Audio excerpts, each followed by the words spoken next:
When I was 10, I wrote a Morrowind fanfiction and posted it on GameFAQs. It was probably full of cliff racers, overwritten prophecies. It definitely had a ton of Balmorra. A lot of the name Raylan was getting thrown around. That post is lost now. GameFAQs didn't start archiving until 2008, but what stayed with me wasn't the story I wrote. It was the feeling that Morrowind was a world that I could shape. And by the time Oblivion came out, I was older, and I was old enough to understand how much of what I loved about those games came from the people behind the curtain. Not just the developers, but the modders.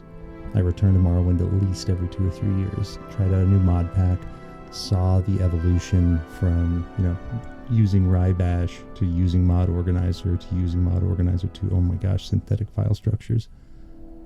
But who were they?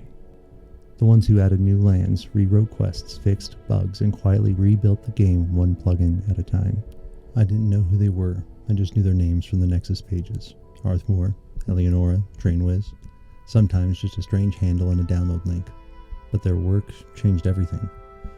When I was 21, I got my first tattoo. It was an Oblivion O. I got it in a suburb, just a little bit outside of Salt Lake here. It wasn't just a symbol from a game. It was a mark from a place I'd spent years exploring. A place that thousands of people had helped build. For free, out of love. I started to wonder, who are these people? What drives someone to spend hundreds of hours building a city they'll never walk through in real life, writing stories no one pays them for, fixing code most players will never see? This video is my attempt to answer that question.